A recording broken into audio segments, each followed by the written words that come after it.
our institution, my family, my mom's just behind me, coaches Marina, Kenny, and Charlie. Shout out as well to the other Philippine team across the bench, Theo and Miranda. And thank you to Orcom as well for an exceptionally well-run tournament. It was really fun. It was our first time going here. Yeah, okay. Let's get my timer. Starting my speech in 3, 2, 1. There is a moral dilemma that lies in the hands of this journalist. On one hand, something that opposition will also likely protect. It's about the self-interest of this journalist, most especially towards their own career, even towards their own selves. But on the other hand, and it's using their unique position with the power of the information they hold, it would be about them serving as the eyes of the public when no one else can see, and when all other information about most especially war-torn areas are extremely opaque. Our stance is very clear. This debate doesn't only call for just a list of interests of the journalists, but it ought to be a comparative of these interests. The team that wins this debate is the team that best weighs these interests and prove why, even in the worst case, it's still within their interests. 2 strategic points of framing. Firstly, how then are we going to establish what exactly the interests of these journalists is? So notice how the journalist is in the unique position to release this information, given that they are the ones who have the exclusive benefit of being... Sorry. Can you pause? Yep, that's... Yeah. Sorry. Was I unheard at some point? Yeah. Take your time. You can resume and give a countdown. Okay. But like I'm audible, right? Yeah, you're audible. That was someone else. No worries. Okay, that's great. Thanks. Continuing in 3, 2. So you are in the unique position to release that kind of information, given that you're the only one that has access to that area. But there are also deeper reasons to becoming a journalist. It's not just about the career advancement or other more self-interested needs, but there's an overarching interest as to why you became a journalist. And you entered, and because you wanted to write, you have an interest towards showing the people that truth. You have more of a responsibility to the people who read and watch your coverage and reports, because you acknowledge how much this affects them, and the amount of information they have also affects the way that they are able to live their lives. Second framing then, how does not omitting it look like? We simply will include the fact that children were part of the casualties in our reports and go against like what the local government wanted to tell us. But even if this sounds immoral, we do not care insofar as this debate ought to take place in the interest of this sole journalist. So therefore, 2 burdens we're going to prove. Firstly, why this better fulfills the interest of the journalist, but secondly, why these interests we propose outweighs any other interest brought about possibly by opposition side. Now then, go on to my first argument, talking about the principled obligation. The strategic importance of this argument, it already weighs in on the burden that both teams must prove why exactly this is in the best interest of the journalists and not only just a part of their interest. Why would we say then this is the what would we say is the ultimate interest of the journalist, and why is it true that they would rather uphold this? Three things under this. 1, the reason why journalists write isn't just to get paid. Rather, they put their lives on the line because they acknowledge that they are the only individuals that can serve as the eyes of the public in such an opaque situation where coverage is extremely limited and citizens do not have access. It's only through journalists do they see the entire situation, and the entire public's knowledge relies on how much information you release, which also controls their course of action in the future, or maybe even whether or not they support the other actions of their government. But also, secondly, they will also care about their legitimacy as a journalist. But thirdly, they have a responsibility towards society in which they also wish to report as much as they can, acknowledging how much this also affects everyone else in society. Let's talk about the parents of these children who are in the same war-torn situation but are worrying about where their children could be. Sorry, actually 4 things. We think that also another interest is just to serve as a check and balance mechanism to the state. Independent media and prominent media outlets implies that you ought to also counter-check the government and make sure that in the third-person perspective, the people are able to know what exactly the truth is. Analysis then, how do we fulfill all that by not omitting this kind of information? 1, they fulfill the idea that they are able to provide the most important information to the public when people's lives are on the lines and unreported. That's why there's a massive outcry when people's deaths are unreported. They shouldn't, and they are merely not seen as collateral damage, not when these people are severely affected. But this also ties back to their legitimacy as a journalist, that it just doesn't sound like airy-fairy, that it's not like any of the actions of the government came at no consequences. We have to show that there was a consequence. Secondly, then, they also acknowledge the people who are worrying about their children. Yes, sure, we do not know the names of these children at that point, but at the very least, there is a lead and people are given that kind of justice, the fact that they're aware of how exactly their loved ones died. But thirdly, giving into the demands of the state allows for much more control. That means that they have more control over what exactly you put out and release just in the name of protecting their image or maybe protecting something else. Not like their image will also be completely destroyed, given that people acknowledge the importance of the military and be like what they were able to achieve in the process of killing that important leader. What is the comparative in the weighing? Notice how, if you are going to look at the other interests of the journalist, you have already reached your peak as a journalist, we would say. Given that you're working in a prominent media, it's not like the ultimate goal is just to like really be the owner of these prominent media companies anyways. But in the case that you die, or in the case that your life is on the line and all of your other self-interests, I think that people will know that it's because you did speak against the government. You spoke the truth, which we think, if you want to tie it back to your legitimacy as a journalist, at the very least, when you leave like this world, you are able to know that you were able to give justice to these people. But also, if your career is jeopardized, right, at least you won't have to live with that guilt that you could have done something to these people who you've already seen firsthand that these are like parents who are still looking for their children. I'll take you in a bit. So all of this outweighs any other pragmatic harms to that journalist, we would argue. Before I move on, I'll take that point. Do you think that this journalist will sleep peacefully at night without any capability to control how people and everyone in the world actually receives the truth that they put out?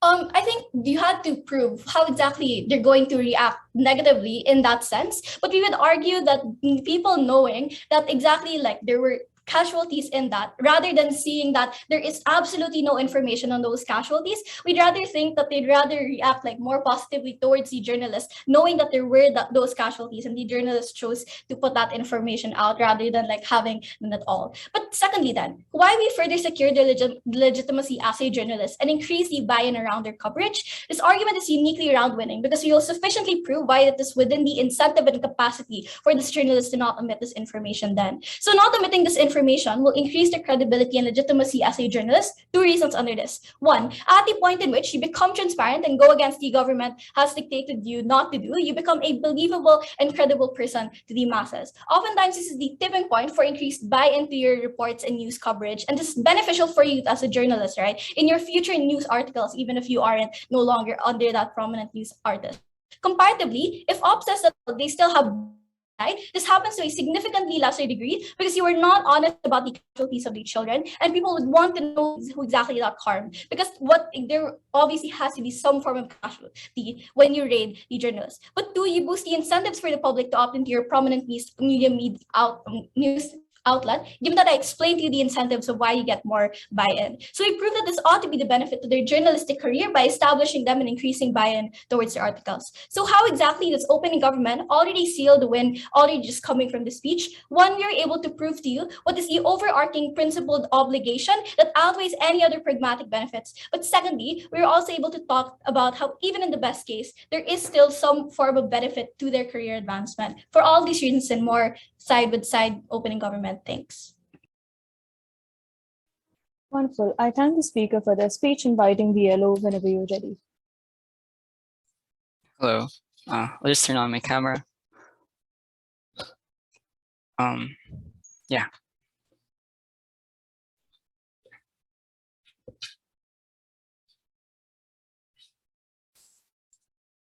Okay, I'm assuming I'm still audible. Okay, I'll start my speech in a few. For POIs, your voice, say opening or closing. And since Therese did it, I'm just also gonna give some shout outs. Shout outs to LSDL, to the members that are watching here. Shout out to Mimi, who accepted this partnership in a one-day notice. Shout out to Orgom, because like this is a really fun tournament. It's really on time. And yeah, shout out OG, hello.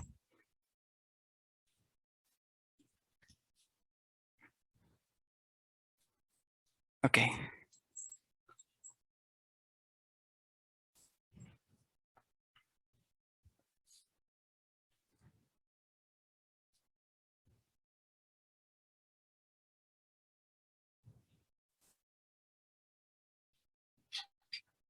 Three, two, one, go.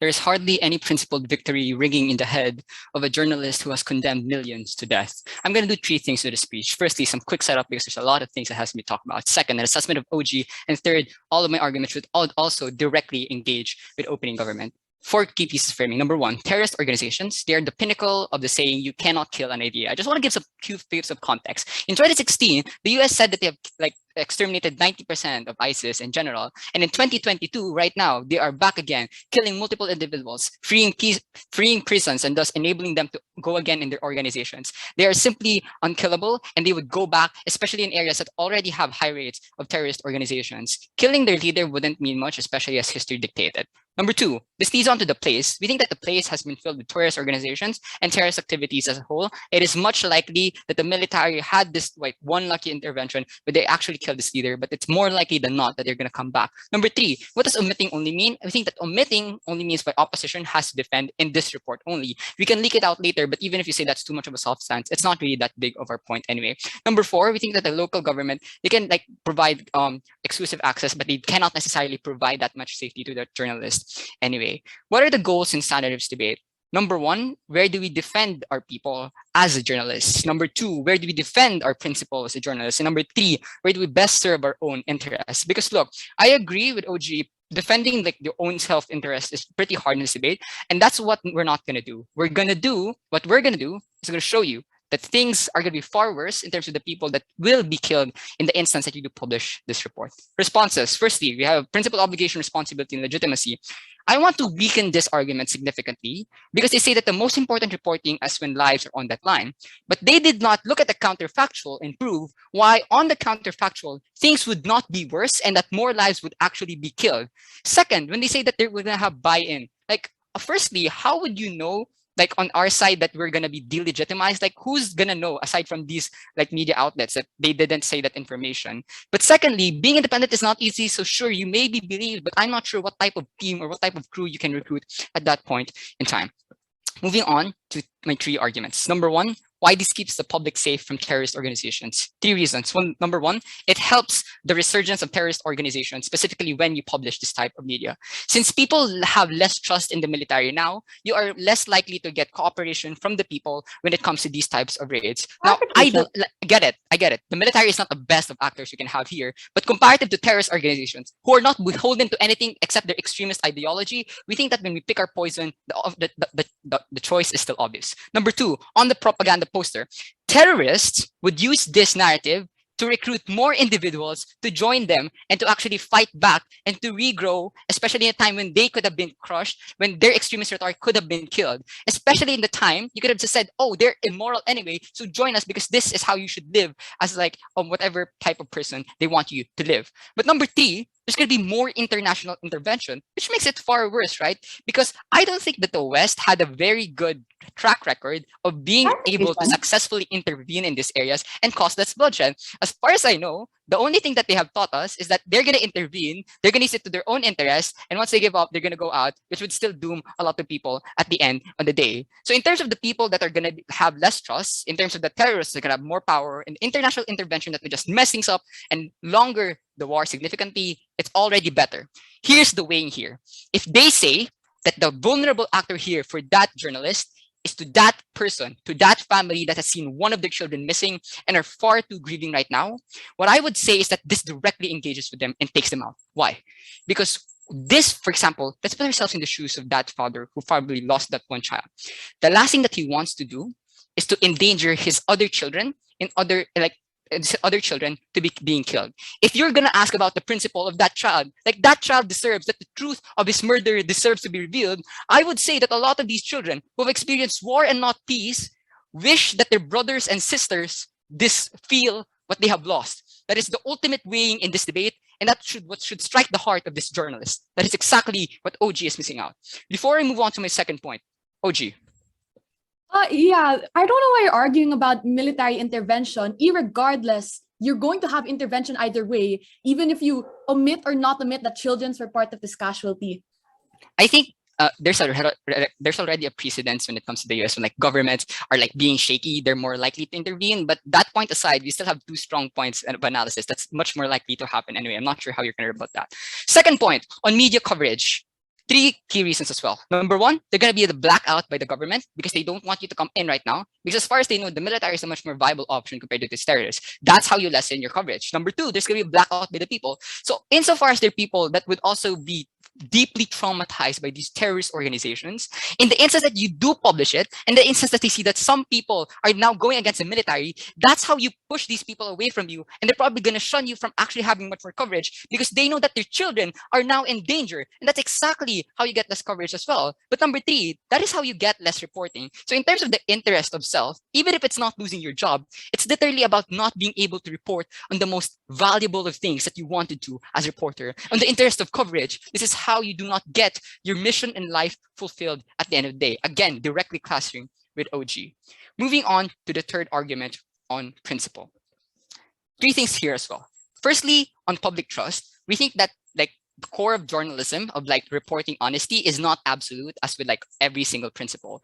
We think that there are multiple instances where journalists do not directly like reflect in their news coverage what they have immediately reported. And that is why there's still some sort of filtering that is going on. So for example, even if there's a rumor that there's a terrorist organization, terrorist group that is happening within that area, governments do not simply immediately allow the media to report it because they would rather have these people calm down and be safe so that these special action forces can actually come in. That's the same principle going in here.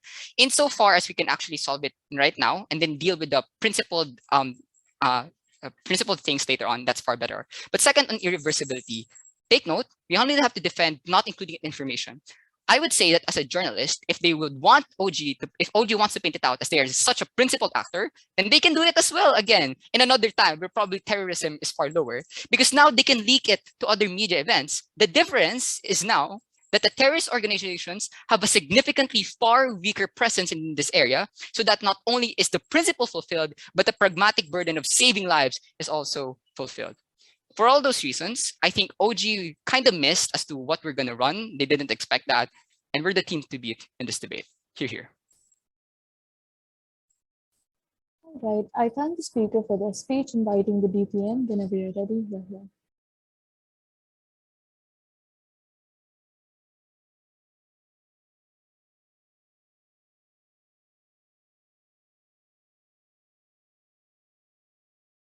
All right, give me a moment to set up my timer.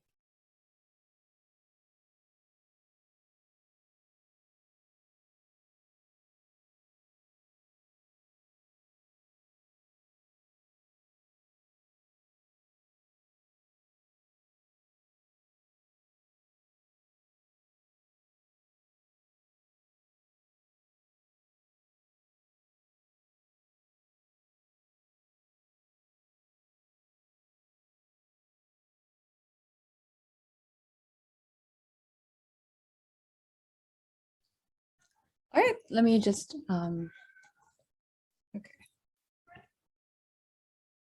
Hi, can I confirm if I'm audible and visible? Thank you. Okay, that's great.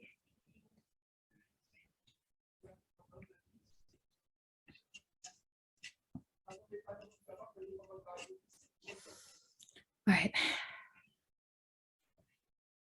Speech start. Okay. Oh yeah. Before I start my speech, shout out to Therese for being an amazing partner all throughout. We only had 2 partnerships together, but we both made it to the grand finals. Shout out to my parents for playing to this tournament as well. I appreciate you guys. Shout out to the other Philippine team in this grand final. Really amazing privilege, as well as the other teams. All right. Without further ado, speech start in 3, 2, 1. Panel, do not credit every single argument coming out from OO, because never did we hear any kind of explicit or verbatim form of trying to nuance it as to why it matches or is in line with the interest of this journalist from the prominent media. It was aside OG that better illustrated to you what exactly their interests were. Because one, we talked to you about how they're likely to have this principled obligation to uphold the truth, to be able to bring light to issues that aren't able to come out in like normal news. But second, we told you how this further secures their legitimacy and credibility as a journalist, which is like far, far better for them because that cements their future within this news media outlet, that cements more people buying into their coverage, and that is exactly what this journalist wants, or what journalists wants as a whole. 2 strategic clarifications that will cement the win for OG. 1, Do not credit LO's flimsy attempt at saying we can just omit it later. Literally, them saying that is a massive concession and a massive contradiction to our entire case, because they agree that to omit this is in line with the principled obligation of that journalist and how it best serves their interest, because to omit it means that you're likely to have legitimacy, you're likely to have this credibility. So at the point in which LO said this, they have already lost. But second clarification, on either side, you will exclusively report about the raid. This debate is about omitting the information that children were a part of these casualties. So I don't know why they were talking about these terrorist groups at you. I don't know why the state suddenly trusts the military more, because what this motion meant by the casualties of the raid meant that the local task force has also harmed children. So it's not just reporting about the terrorists like harming these children. It is about the raid. It is about at the point in which this raid happened, the military task force, the local task force unit also harmed children, and children were like part of those casualties. So I don't really know how most of their arguments fly. But before that, then, before my constructives, a few responses. So first, they tell us that this is going to keep the public safe from terrorist organizations because we decrease international intervention at the point in which we omit this. Irregardless, you get international intervention because we're talking about terrorist groups. So you don't have to omit the fact that children were a part of these casualties. If this was a terrorist group that was super important, you're still likely to have military intervention. And also, like B, they told us, and their answer to our POI was that, there's a precedence. This contradicts their entire case, because if there's already a precedence, irregardless of whether or not you omit the fact that children were a part of this raid, they're still likely to intervene because of the fact that there is a precedence. But C, I don't really know how you keep the public safe from terrorist organizations under their side, because on either side, you will still report on this raid. You will still have exclusive access to a lot of the incidents and just cover what happened during that raid. Like the only difference is you omitting whether children or not were part of the casualties then. Second thing they say, and this is a quite confusing argument, they tell us that you get less coverage, less reporting, you harm multiple people on the ground. I don't know why exactly this was nuanced to nuance to the interest of that journalist, but let's still respond anyway. The only response that they gave to us on our entire case was that they told us who is going to delegitimize you. How will they know? Panel, we need to make it very clear that you get much more legitimacy under our side, because at the point in which you say that children were part of the casualties, that is something that is eye-catching, that is something that is appealing. So people will further legitimize you, will further cement your credibility because you are honest, because you catch their attention, as opposed to op where you don't say it at all. Therefore, you just get less buy-in into your material. But the third thing that they said then was that you get media coverage far less within these areas. A, we think that it's fine because this is something that you reported on anyways. I don't think that this is a really big harm. But B, why would that journalist care about getting less media coverage? They had to provide structural reasons. Moving on to my constructive then. Moving on to my constructives. Even in our worst case, that the journalist's career will be harmed, they will likely go to the extreme for their careers just so they can bring light to issues for the masses. The point of framing here is that this extension wins us the round because we deal with the worst case, that this journalist won't sleep safely at night and their career is harmed. We will prove why it is still within their interest to disseminate that children were part of the casualties in their coverage. So the analysis here is, if OP wants to say that this endangers the life of the journalists and ruins their shot at proliferating their careers because the government will clamp down on them, this is massively untrue. Like we've said in our framing, it is the very interest of all journalists to enshrine issues even if it harms them. We've seen this in journalists being captured by the government in Saudi Arabia. We've seen this with Khashoggi and other journalists who are willing to go out and trash China for impeding on Hong Kong's democracy at the expense of their safety. So we think that this journalist will still go to the extremes and not care about whether or not they can sleep peacefully at night. Then, therefore, they shouldn't have been a journalist. Second extension, why that distrust towards the military is something that is important. This is where I directly engage with the vast majority of OO. One, we would say that the kind of distrust is extremely important insofar as it would allow people to have more control over the actions of their government. So A, Therese already further argued to you that in order for you to fulfill this, you have to show this information to show that not only were there good sides to these actions, but there were also consequences. So no, this distrust is integral to be able to make sure that the government is still in check, even when the information is limited. But second reason, terrorists would use this narrative to get individuals to opt in. So A, this isn't this isn't a possible even if. There's no delta to this. But B, how will such picture be able to maximize this? Maximize this if literally the painting was that they were at fault for that? Last reason, like on like their point on more international intervention. A, why would this uniquely increase under your side? We told you that we concede that there's a precedence, they're still likely to intervene either way. But B, right? Just saying, this is still like just saying, I don't really know why intervention is harmful insofar as it doesn't really affect the way that journalists is able to communicate and disseminate that news. So I don't know why the vast majority of their arguments fly. Given that then, right?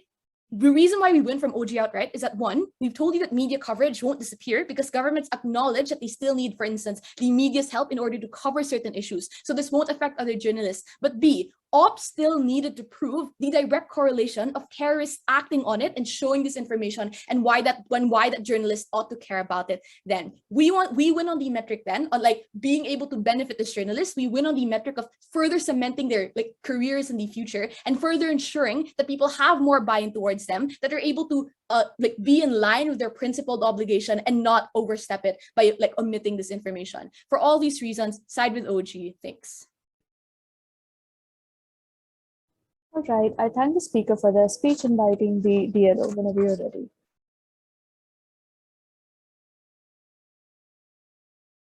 Hello, am I audible? Yes, you are.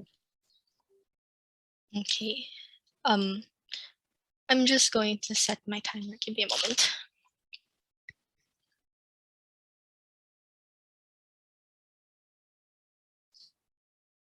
Wait. Just 5 seconds, please.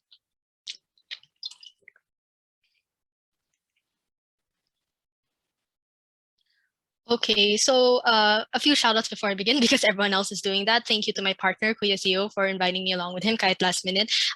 Shout out to the other Philippine team. It's such an honor to be here. Thank you to OrgCom. And yeah, let's just do this. Okay, starting my speech in 3, 2, 1. Contrary to what government would have you believe, truth isn't the primary guiding principle of journalism. Serving the public is. Throughout history, journalism has served as a way to inform people on the issues they need to know about, the issues that concern them, and the issues that will actually help them. When it comes to actually publishing the information that these children were among the casualties, we told you why the people are unlikely to actually benefit. And it is the journalists and prominent media news outlets who would get the most in the short term, but also lose in the long run. A few clarifications first. Number one, they claim that temporary omission is bad, and this means that opposition has automatically conceded to them. However, we think that omission is important at this point because news report and coverage are immediate, and the effects of the report would also be immediate. We think that at a later date, it might not be so bad to leak this information, but at this point in time, this is not something that would be strategic. The second thing is that they said that the terrorist response does not matter. However, this matters because only the leader has been taken down thus far, and other people can still react. We told you that children will be used as a strategy in the propaganda to gain more recruitment. Third, I think all of our points were directly engaging with them to give justice to these people. Note that their arguments were circling around the fact that they need to bring these issues bring light on their issues. But we asked the question, why do they want this? The answer is because they want to protect the people, something that is first and foremost the most important thing in this debate. Number four, given that they have not actually responded honestly to why this would mean that people would be scared of the military and why it would allow terrorists to recruit more, all for arguments stand. Their responses were not hitting anyway, since the correct strategy to begin with is the weighing of this debate, which PM conceded already. So for the issues that we were going to talk about here, the first issue that is most important is the obligation of journalists. They claim that journalists should report and are the only ones to do this. We do not disagree. However, the reason why this is bad if the journalists were to report is that the public relies solely on the knowledge that they have on this right. The public is they are the ones who have exclusive access to that region. The local government controls the access that they have. And at this point in time, if they report, the local government knows that the journalist has no way of actually agreeing to them, that the journalist has no interest in being more amenable to arrangements that need to be done. So if they report, the local government will no longer cooperate with this journalist and people would lose access. Why is this bad? Number one, there are still ongoing terrorist movements. In the future, when the people need to know about other raids that have taken place, when the people need to know about the threat that these terrorists have on them, the journalists will no longer be able to report on this course of action because they have already lost access. And two, there are things that are more important to report in the future. The government in this case did not actually need to kill these children. They were a side effect of the raid. And in the case that the government actually does something more serious, that the government actually needs to be reported on, the journalists will have no recourse in this. And as such, the journalists will be able to report less in the long run. The second thing they said about the obligation of journalists is that they serve as a check and balance to the state. As we told you, they still have that information at that moment, and as such, they can report later. One of the reasons why the government is most likely asking them to hold off on sharing that information is, again, the immediate threat of these terrorists. And if they lose access to that information from the government, this will not happen. This principle only works when the government is taking the wrong action, when the government means harm, which is not something that's actually happening in our model.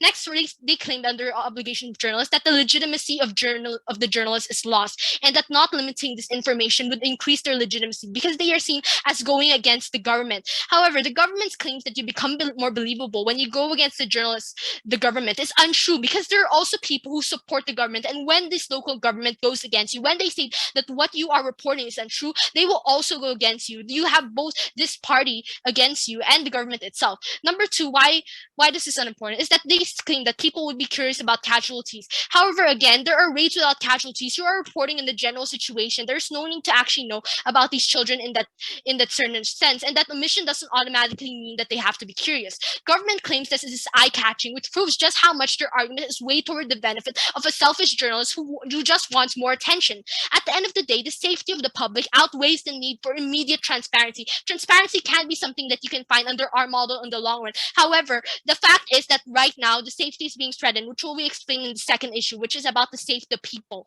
Why is this unevident under their side? The first thing is that terrorists will find out. Once terrorists find out, they will be able to use the fact that these children have been accidentally killed for propaganda. They will try to put these children on the same level as their terrorist leader in saying that the government is willing to kill these people, and that and in that sense they will be able to prey on these vulnerable people who already believe in this, and the journalist is going to be responsible. Journalists already have a habit of hiding information that could contribute to terrorism, such as that coverage of ISIS, for example, and we think that this has a precedent. The second thing that goes for the safety of the people is that there will be less trust in the military. What happens when there's less trust in the military because of this action? First of all, the military will have trouble continuing to stamp out terrorists, as we told you earlier, and that people are going to end up showing reflexive anger against the government instead of these terrorists. The people are going to go against them simply because of the fact that the government is the more accessible target to show their anger against.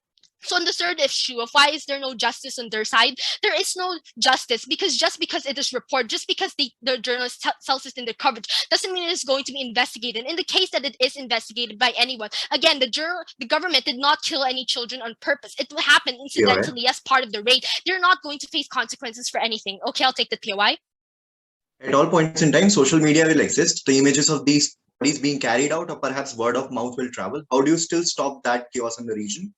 We don't think that social media is actually a viable thing as going to actually have coverage of this event, because again, the local government probably already knows that the fact that they're giving this exclusive coverage to the journalists means that this area is most likely rural, means that the raid was most likely not publicized immediately, and this is something that they can actually cover up.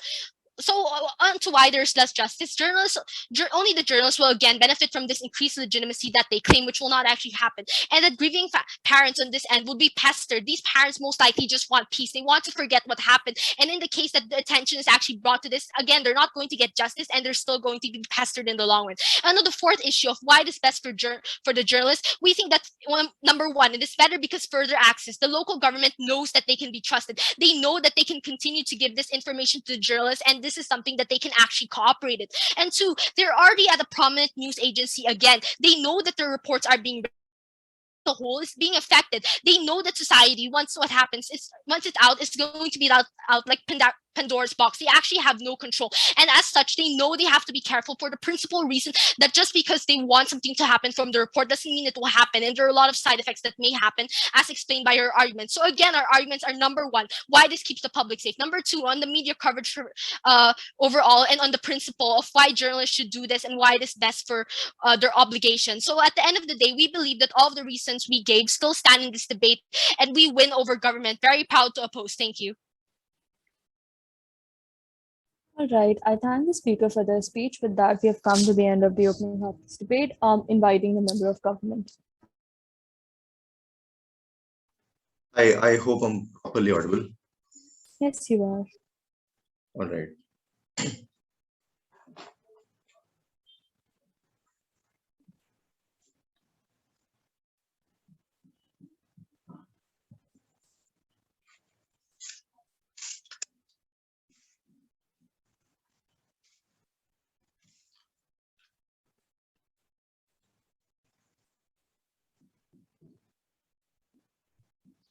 Thanks, Gibran. All right, I'll start second. 3, 2, 1. Understand on their first argument of international intervention, we believe at a particular point in time where their best case might not be malevolent action, but if their worst case is actually malevolent action by the government, we believe international intervention is the best way to actually go ahead and get these people in their pockets, right? Because if they are really out of pocket for killing people out there and also hiding the casualties, we believe that the people out there, the citizens of that region, are in a particular way of harm. Also, number to understand that even if that international or national action will be furthered, or you have people getting in and intervening even more, we believe that perhaps that's a requirement, and perhaps because of the turmoil, it is the need, which will be existing inexclusively in both sides of the house. Number two, on other casualties and also chaos and locality, understand that especially when people die, right, and there are bodies, there are people losing their loved ones, especially in that particular region which has terrorism and these activities, there are a lot of eyes, especially of the local people. At that point of time, whenever an individual dies, the possibility of the word of mouth traveling, conspiracies being created, social media images turning up, and other kinds of things happening, for example, videos of the same coming out, is especially going to be extremely high, which means that there are alternative sources and leakages, and the context doesn't bar us from assuming that, which means at all points in time, you still have a possibility of turmoil, but at this time, you don't have a government taking accountability, but also acting secretive and making sure that the perception of this particular government in front of the people is even more adverse, which means that now the government looks like a monster which hides children's death. And at that point of time, people, especially the terrorists, can use this adversely for creating propaganda, which is much worse, apart from a fact that you can just could have gone ahead, provided funds for the family that has lost their kids, or probably helped these children who died, or probably even made a discourse around how you can take care in future operations. Other rebuttals will be co-opted.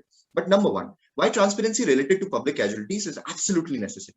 Understand, state murders in the name of social contract and scrutiny of people, especially when there is a murder in my name, when I am basically going ahead and letting my state murder people in my name because my security is considered. What then happens is that it is especially important for me to know who was killed in my name, because I'm a citizen who basically attested to this social contract. At that point of time, the principle says then those that die in my name will definitely should be informed to me, because that much transparency should exist. I don't want you to tell me the nuclear codes of your country or how you're going to invade Pakistan, but at least tell me why you killed that person when you killed that person, right? Number two, taxpayer money is also involved in this process. All those operations were funded by me, and the bullet that went inside that child's head is also what I paid for.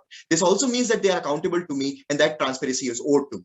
But number three, government policy is directly extended through military, because it is one of the organs of the executive, which means under absolute executive control, when the people who actually elected this government and sent these people inside the legislature and made them make that decision to go ahead and attack, they should also hold up to that, and therefore take this news of these children dying, and therefore it is also their accountability to take care of. And maybe the other election will decide what's the fate of this particular party that killed these people. But number two, by letting the casualty secret creates a precedent of brutalism.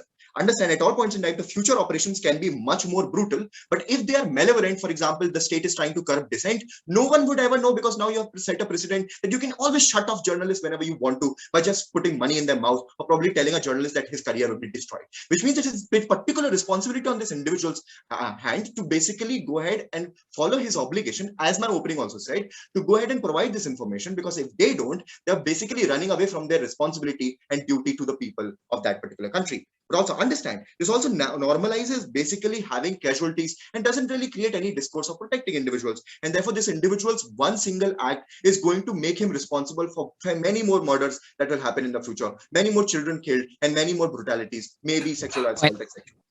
I'll take you in the 5th minute, and I'll take closing.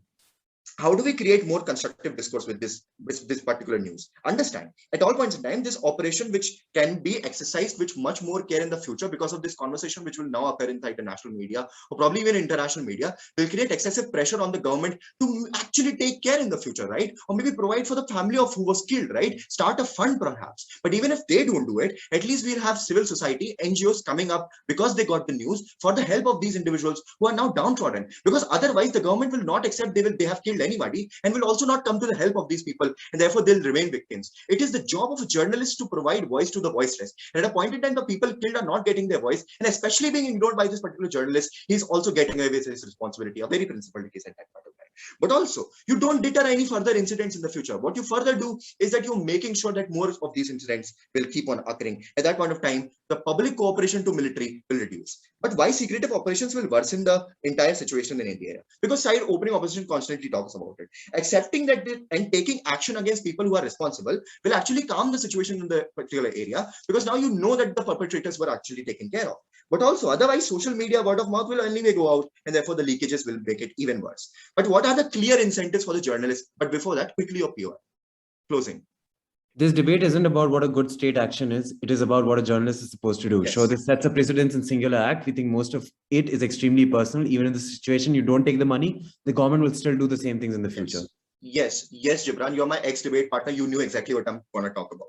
What are the clear incentives of the journalist? Understand personal incentive. There is a big revelation that's going to occur, and this means that the large media outroar will occur, which will deem you as one of the heroes of this process, which also means that you will be seen as one of the best journalists in the region, or perhaps a hero of that particular time as well.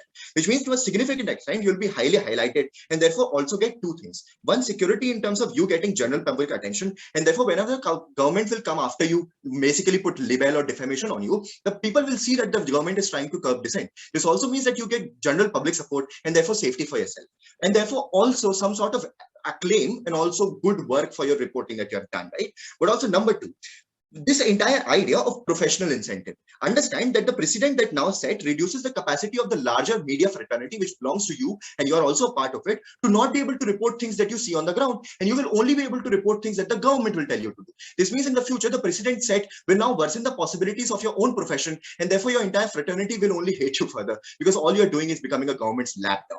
Understand at the end of the day, you're not just harming yourself, but your entire fraternity as a professional, but also you're going against your moral, ethical, and professional burdens to actually work for the people that you're supposed to work for. Because at the end of the day, even this media is somewhere or the other being paid for by the same taxpayers who watch these channels, who depend on these channels for information, who also are legitimized by the state and licensed by them. At that point of time, you're not really fulfilling your burden. And our opening never gives you any of these mechanisms, because I don't think they could. But at that point of time, I'll finish with these lines by Kendrick Lamar. Understand, pick your poison, tell me what you do. Everybody gonna respect the shooter, but the one in front of the gun will live forever. At that point of time, all we want to say is we prove to you accountability, which is better, a future which will not have a precedent of brutality. We'll also make sure that the people get funds and the children are better saved in the future. For all those reasons, this journalist also gets some highlight, and we win, right?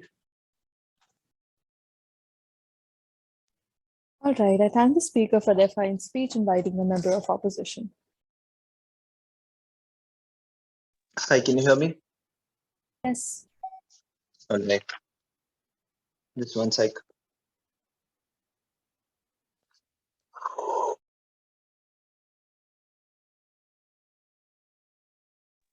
Can you hear me now? I had a call. Okay. Can someone confirm? Yeah, you're audible.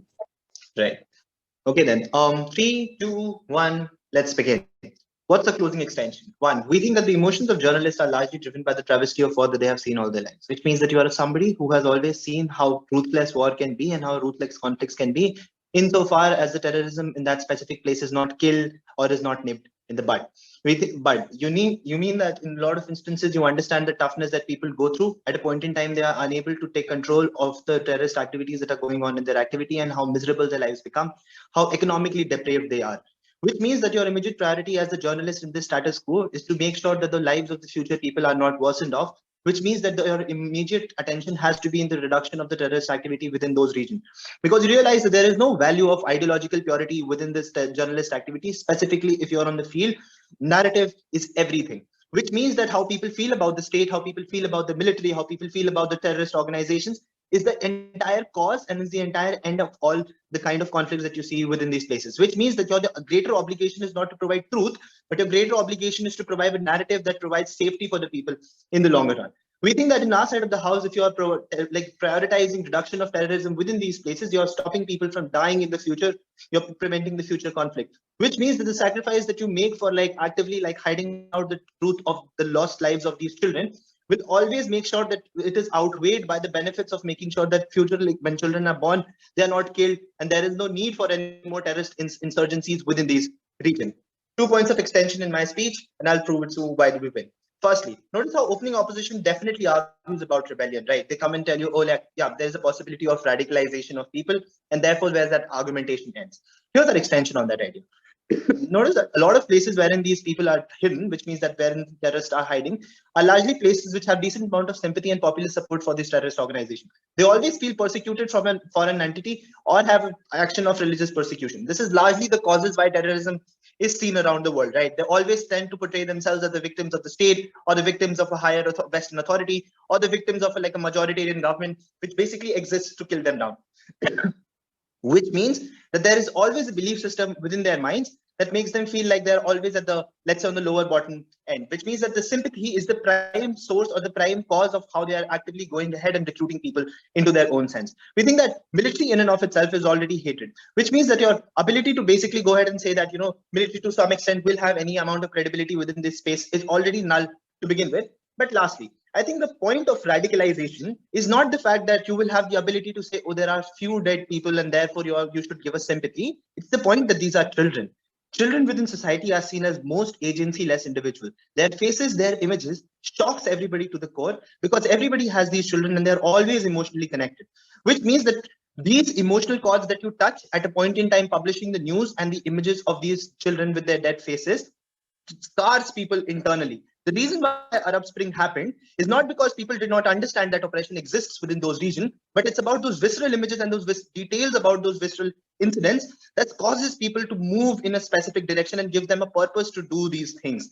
Which means that on our side of the house, in a world when information about children goes out, people are very likely to believe into the narrative of sympathy that these people ask for, which means that they legitimize and justifies their belief system that they are the victims of the state, that they are victims of a Western persecution, and therefore it's legitimate for us to join them. That it's legitimate for us to take arms in order to make sure that no more of our children die. Secondly, there is always like an affirmation of the religious dogma, such as being a messenger of God, which is basically like attributed or is increased on the government bench, which means that people are more likely to believe into this belief system that, you know, religious radicalization inherently is a good thing, which means that in far most amount of instances, even if you are able to like kill this individual, you are far more inducting more people into these religious organizations, which means that you are actively increasing the conflict to begin with.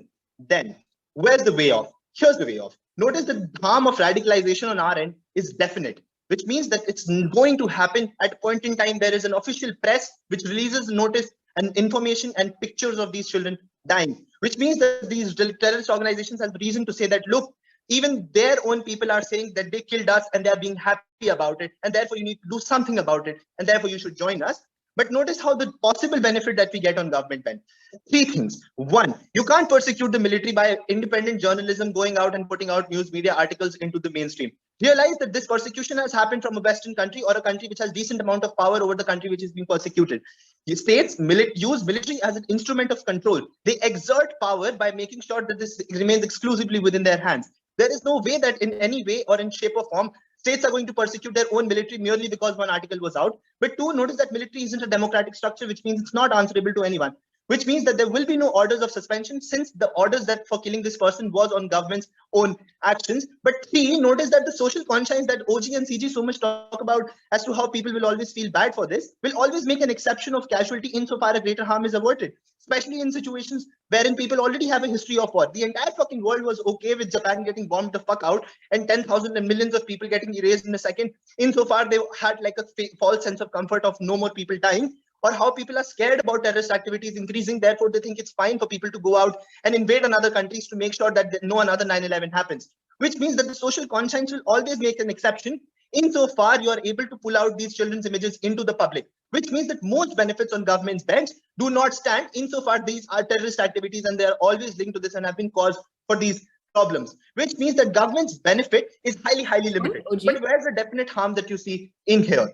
The first definite harm that you see on an individual level, except all these things that we have talked about, as to how it worsens the situation and creates a precedent of you being a less credible actor because you did not have the rationality to understand how many people you are putting at risk by giving them a reason or an objective to recruit more people, which means that you're more likely to be fucked off at a point in time. You try to publish at another source saying that you might be just another fool who's bursting off the situation. Secondly, notice how it worsens of the ability of army to control these regions, which means that you will always have in best possible instances, and like very less amount of cooperation at point in time, army engages. But lastly, the last extension. Notice how the most effective way of killing a terrorist organization is either through decapitation or either through information gathering and de-radicalization.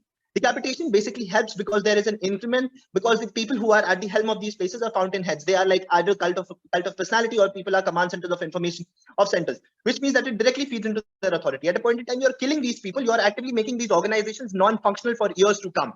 In a world wherein you're giving these non-functional organizations some incentive to recruit more people, you're refueling their incentives to become far more aggressive towards the people in those own regions, which means that you're undoing the benefit that you have only gained by killing a fountainhead of this specific region. But to notice that your agency to control information also goes out, which means that you can no longer hold the perception or control the perception of your own military in the state that you're persecuting or the state that you're intervening in, which means that you can't really say whether the people like you anymore or they don't, insofar as you have no control upon information because these terrorist organizations now run it. Proud to oppose.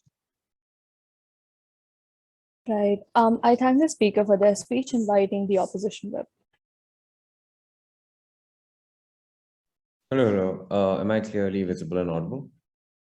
Yes. Good. So I do not have my screen in front of me, but I will try to take 2 POIs in my speech. Just a disclaimer, anything that I say in this speech is not an endorsement of my personal views, and it does not have any bearing on me. It's just a debate. Anyway, I will start the speech in 3, 2, 1. Panel, I believe we as humans often dread situations where we have to take decisions where there is no objective answer. Regardless of what decision you make, there will be outcomes beyond you and beyond your control. The destiny of a nation's future, however, is in your hands, and it is you who determines tonight whether this nation will continue to suffer on side gov or get sustained peace held together by state secrets. Everything in this debate panel is dependent on weighing of the argumentation. I'll go bench by bench and tell you why we take this debate. Why do we take it over our opening? We agree with O on most of the analysis on what they feel is right. We disagree when it comes to things such as impacts on terrorist organizations and how things pan out. CO expands literally everything that O pushes in this debate, and is the only team in the debate who weighs off each of their argument. There's nothing shiny about our extension. They're just sadly the truth and have the highest depth of analysis. 1. Panel, you're a journalist that understands the travesty of war, and you understand the humongous number of resources and human capital and strategy it takes to solve issues of militancy. It takes decades to find elusive terrorist leaders and to eliminate them. This is considered the most tactful strategy, as it is believed by consensus in anti-terrorist organizations, that as soon as you eliminate the terrorist leader, who is often the fountainhead of all of the organization's ideology, you ensure factionalism and a race to succession, which ensures that the terrorist organization never reaches the strength it had in the past. 2, narrative is everything. The greater obligation is to not provide the truth, it is to provide a narrative where individuals can be saved in the longest run. Which means the moment you do not omit this information, you feed off the feelings of resentment of millions of people who believed in the causes of the terrorist leader. This literally creates fodder for sustained war in the future, where the impact would be millions of more lives lost. The way that terrorist organizations work in status quo is by brainwashing individuals by creating resentment against the state. This literally feeds into that fodder. Tejas tells you that children are seen as agency-less.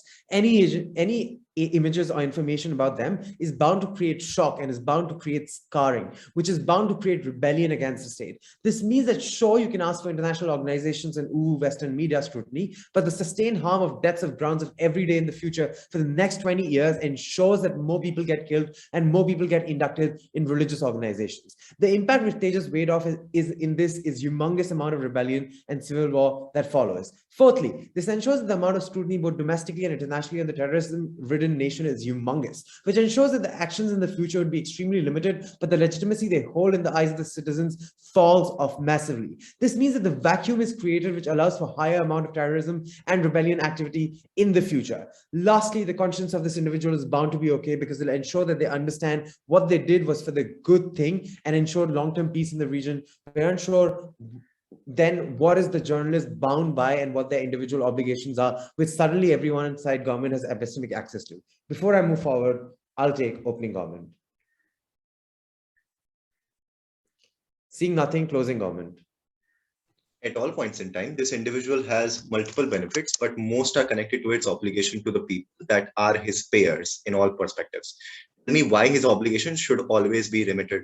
It's because the government said so. One, there are no obligations to people. The obligation is to the moral self, and all moral actions are equal in terms of their liability that they hold. That is, every action that you take is justifiable if it is in your self-interest. Why do we take it over closing comments? 6 levels of analysis. One, panel, we disagree on international intervention. International interventions are extremely problematic as they ensure that the sovereignty of the state is undermined heavily, which means that the state loses control. Moreover, international armies, because of the lack of connect with any of the local populace, are much worse. This is literally all of US incursions. 2, panel CG has no fiat that this information will come out. These operations are often extremely secretive. They're not mob hits that happen in the middle of the market. These things are often hush-hush and extremely strategic. Families can still be given compensation because their kids got lost without pushing out explicit information about, oh, listen, we killed them. But also in their whip speech, they do this again, where they're like, this information will go out anyway. No, it won't. The reason this debate happens is because this information is exclusive. Literally, the fucking context slide tells you that you have exclusive coverage of the issue.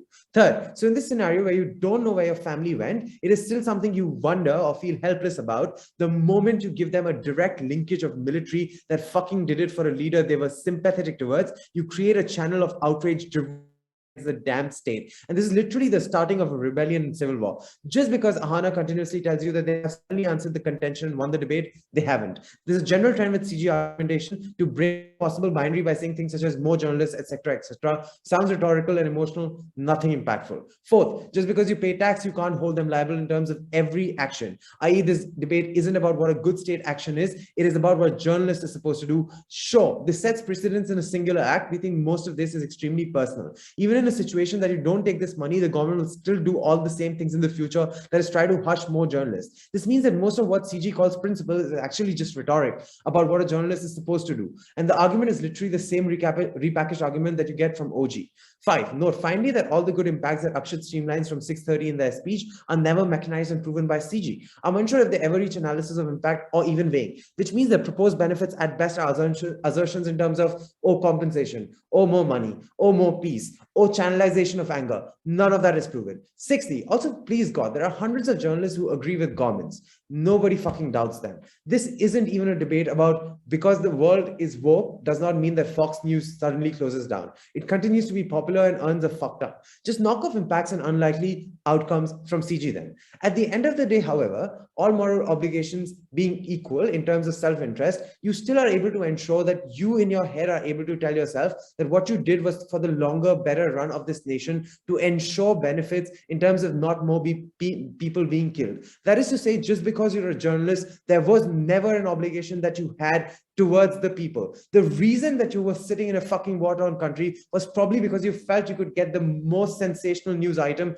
or you could get your hands first on the killing of a terrorist to ensure benefits on your own career. That is to say, there is like this is just like this idea that just because you're the night crawler, like in terms of like the movie, and you go out and find where the first hit happens, you're wrong. Which means that like, sure, it is an activity which is extremely competitive, and we're okay with this person not telling anyone.